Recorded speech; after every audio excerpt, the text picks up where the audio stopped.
हमारे हिमाचल निर्माता डॉक्टर यशवंत सिंह परमार का सपना था कि हिमाचल प्रदेश पूरे भारतवर्ष का फ्रूट बोल बने, क्योंकि यहाँ पर चाहे वो टेम्परेट फ्रूट्स की बात हो, ट्रॉपिकल फ्रूट्स की बात हो, उसकी एक अपार संभावनाएं हमारे प्रदेश में थी। उन्हें पता था कि यहाँ पर सीमित आपके खनिज पदार्थ है, मिनरल वेल्थ है, और इंडस्ट्रियल सेक्टर का भी एक सीमित क्षेत्र में ही विकास हो सकता था। और हमारे प्रदेश में लगभग 60 से 70% लोग कृषि क्षेत्र से संबंधित है, तो इस क्षेत्र को प्राथमिकता हर सरकार में मिली है। लेकिन वर्तमान सरकार के कार्यकाल के दौरान कुछ, जैसा नेगी जी ने कहा, कुछ कमियां विशेष रूप से नजर आ रही है, जो इस प्रस्ताव के माध्यम से मैं सरकार से आग्रह करूंगा कि इन कमियों को दूर करे। विशेष रूप से मैं अगर अपने क्षेत्र की बात करूं, क्योंकि हमारा सेब बाहुल्य क्षेत्र है, जहां समस्त हिमाचल प्रदेश में हॉर्टिकल्चर सेक्टर में, जैसे मैंने पहले कहा, अपार संभावनाएं हैं। चाहे वो संतरों की बात हो, चाहे वो सिट्रस फ्रूट्स की बात हो, चाहे वो आम की बात हो, चाहे सेब की बात हो, लेकिन जो पहचान पूरे हिमाचल प्रदेश में, पूरे राष्ट्र में है, वो एप्पल स्टेट के रूप में है। और हमारे क्षेत्र का मैं समझता हूं एक बहुत बड़ा योगदान, जो 5,000 करोड़ की आर्थिकी इस एप्पल इंडस्ट्री की बनी है, उसमें निरंतर सरकारों का बहुत बड़ा योगदान रहा है। जो वर्तमान सरकार ने, जो हमारे को 1980 के दशक से लेकर जो फफूंदनाशक, कीटनाशक पे जो अनुदान पे दवाएं मिला करती थी, जिसका एक बहुत बड़ा लाभ हमारे लघु और सीमांत किसान को मिला करता था, क्योंकि हिमाचल उन पायनियर स्टेट्स में जहां पर लैंड सीलिंग एक्ट लागू हुआ था। हमारे प्रदेश में पहाड़ी क्षेत्र है और यहाँ पर मैं समझता हूँ जो आपकी जमीनों की भी एक सीमित आपके पास मैं समझता हूँ जगहें हैं, उसमें मैं समझता हूँ 90% जो हमारे किसान और बागवान है वो आपके लघु और सीमांत किसान आते हैं। पिछले दिन ही जो मेरा प्रश्न भी इस विधानसभा में लगा था 2 रोज पहले, उसमें ये उत्तर सरकार की तरफ से आया कि हमने जहां फफूंदनाशक, कीटनाशक जो सीधे रूप से किसान और बागवानों को विभाग के द्वारा दिया जाता था, अब हमने डायरेक्ट बेनिफिट ट्रांसफर करने का निर्णय लिया है। और ये निर्णय शायद मार्च के महीने में ले लिया गया था, क्योंकि पूरे जो हमारा स्प्रेइंग सीजन होता है, लगभग कोई 7 से 8 स्प्रेज वर्ष में होती है। अभी तक वो कोई भी, मैं समझता हूं, एक भी किसान बागवान को डायरेक्ट बेनिफिट ट्रांसफर के माध्यम से जो राशि मिलनी थी वो मिली नहीं। जो उसमें पैमाना रखा गया है उसके अनुसार भी जो प्रति बीघा एक किसान बागवान को जो आपको इसमें अनुदान मिलेगा वो मात्र 150 से 320 रुपए के आसपास है। पूरे वर्ष में जहां मैंने पहले कहा 7 से 8 आपकी स्प्रेज होती है, और जो सबसे सस्ता आपका फफूंदनाशक है बेविस्टीन है, उसकी कीमत भी लगभग कोई 150 रुपए के आसपास होती है। अगर हमने एक स्प्रे भी करनी हो तो उसमें भी मैं समझता हूं काफी उसमें पैसा लगता है, और इसके माध्यम से मैं समझता हूं 300 रुपए में क्या स्प्रे होगी, आप खुद समझ सकते हैं, आप खुद बागवान है। मेरा इसमें यह सुझाव रहेगा, ये डीबीटी की स्कीम भी जब तक ये लागू नीति चलती रहे, और माननीय मुख्यमंत्री ने जब पीछे ये उपचुनाव हमारे क्षेत्र में हो रहे थे, उन्होंने भी इस निर्णय को जनहित में, किसान और बागवानों के हित में रिव्यू करने की घोषणा की थी।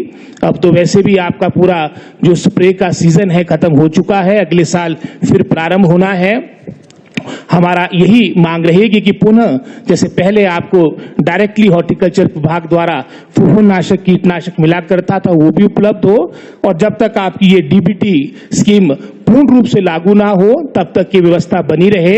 क्योंकि जो मैं समझता हूं इसमें भी एक जो लिमिट रखी, जैसे मैंने कहा 300 रुपए के आसपास का अनुदान मिलेगा, और मैं दावे से इस बात को कहता हूं कि हिमाचल प्रदेश में अधिकतर जो आपके किसान बागवान है, और विशेष रूप से मैं अगर अपने सेब बाहुल्य क्षेत्र की बात करूं, लगभग 50% से के आसपास आपके ऐसे बागवान होंगे जिनकी जो आपकी जमीन की सीमा होगी वो 5 बीघे से कम होगी। तो हमें, मैं समझता हूं, इसको भी पुनः इसका रिव्यू करने की आवश्यकता है। साथ ही साथ हमारे क्षेत्र में सीए स्टोर स्थापित हो।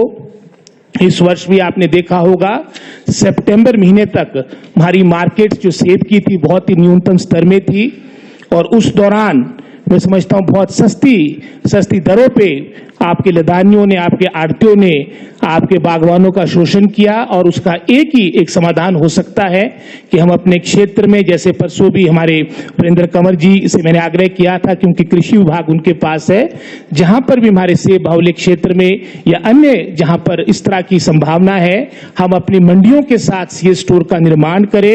इस समय की आवश्यकता है। खड़ा पत्थर हमारा बहुत सेंट्रल लोकेटेड जगह है और एपिडा के माध्यम से जो 3 सीए स्टोर सेक्शन हुए थे, चुरा में, पतलीकूल में, खड़ा पत्थर में, जिसका एमओयू भी साइन हो गया था, उसमें से 2 का उसकी स्वीकृति मिल चुकी है, लेकिन अभी तक ये खड़ा पत्थर का आपका लंबित पड़ा है।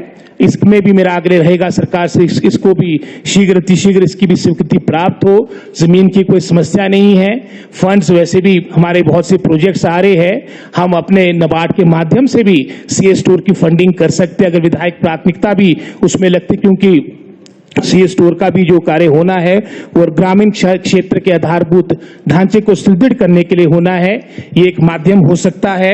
आपके 1134 करोड़ के हॉर्टिकल्चर प्रोजेक्ट के माध्यम से आपके नए 3 सीए स्टोर लग रहे हैं, चाहे वो रिकॉन्क्यू की बात हो, चाहे वो हमारे थुनाग मंडी की बात हो, हमारे चंबा में भी एक सीए स्टोर लग रहा है। और ये इसी तरह से हमारे खड़ा पत्थर और भी जो हमारे ऐसे क्षेत्र है, अणु है, बागी है, जहां पर पहले इस ओर काम किया गया है, आप इस ओर काम करें। साथ ही साथ जो बेमौसमी बर्फबारी, ओलावृष्टि से जो क्षति हुई, जो आज भी प्रश्न लगा था, लगभग कोई 341 करोड़ के आसपास की क्षति पूरे प्रदेश में हुई है, जिसमें से सर्वाधिक आपकी 284 करोड़ के आसपास की क्षति हमारे जिला शिमला में हुई। और राहत के नाम पे हमारे क्षेत्र को कुछ नहीं मिला है, बल्कि में उपचुनाव के बाद, जब ये तो नवंबर महीने की बात है, कुछ आपके अधिकारी केंद्र से आए थे और वो खड़ा पत्थर में सारा इसका जो नुकसान हुआ है आपके अप्रैल के महीने का, उसका नवंबर में उसका आंकलन कर रहे थे। तो मैं सोच रहा था कि इस उपचुनाव के बाद बड़ी सद्बुद्धि केंद्र सरकार को भी आई कि 8-9 महीने के बाद आज उसका आंकलन हो रहा है और राहत के नाम पे बागवानों को इसमें भी कुछ नहीं मिला। हमारे खादों की आवश्यकता है, क्योंकि कुछ ही समय के बाद बर्फबारी हमारी प्रारंभ हो जाएगी। अभी भी हमारी 12-32-16 जो बहुत ही महत्वपूर्ण हमारी आपका फर्टिलाइजर है वो अभी उपलब्ध नहीं है। सारे आपके जितने हिमफेड के डिपोज है हमारे सेब बाहुल्य क्षेत्र में वो खाली पड़े हैं, उसको भी उपलब्ध करवाने का आपसे आग्रह रहेगा। साथ ही साथ जो कीमतों में बहुत बढ़ोतरी हुई है, लगभग आपका इफ्को का ही ये 12-32-16 का ही कोई 285 रुपए के आसपास बढ़ोतरी हो चुकी है। आपके 15-15 सुफला खाद की लगभग को 170 रुपए के आसपास की बढ़ोतरी हो चुकी है। पोटाश में बढ़ोतरी हो चुकी है। इसमें भी केंद्र सरकार से प्रदेश सरकार के माध्यम से पत्राचार हो, क्योंकि हमारा पहाड़ी क्षेत्र है, किसी ना किसी रूप से हमारे पहाड़ी क्षेत्र में रियायतें मिले। इस वर्ष भी जो पैकेजिंग मटेरियल जो हम यूज करते हैं अपने सेब के विपणन में 20 से 25% का इजाफा हुआ, उसमें संतुष्टि नहीं मिली, तो भी हाल में ही जीएसटी के माध्यम से लगभग जो आपका जिसके माध्यम से जो रॉ मटेरियल होता है काटन के लिए, उस पर पहले आपका 12% जीएसटी लगता था, 1 अक्टूबर के बाद वो 18% हो चुका है। आने वाले समय में आपके और काटन प्राइसेस में इजाफा होगा। इसी तरह से जो एंटी हेल नेट्स होते हैं उस पर भी 5% के आसपास पहले जीएसटी लगता था, लेकिन इसका निर्णय भी वर्तमान की केंद्र सरकार ने रिव्यू करके 5 से 12% कर दिया है। ये भी मैं समझता हूं प्रदेश सरकार को केंद्र से ये मामला टेकअप करना पड़ेगा, क्योंकि वर्ष 2022 भी आ रहा है और 2022 में हमारी आय भी दुगनी होनी, वो तभी होगी जब सरकार इन बातों को लेकर कदम उठाएगी। साथ ही साथ मैं समझता हूं, जैसे मैंने पहले कहा, यहां पर हमारे क्षेत्र में एंटी हेल नेट्स के अलावा जो एंटी हेल गन्स भी लगी है, जो हमारे निजी लोगों ने लगाई है, बागवानों ने खुद लगाई है। अगर मैं अपने क्षेत्र की बात करूं, हमारी 4 जगह एंटी हेल गन्स लगी है, बागी में लगी है, रत्नाड़ी में लगी है, कलबोग में लगी है, मासू बानकुफर में लगी है।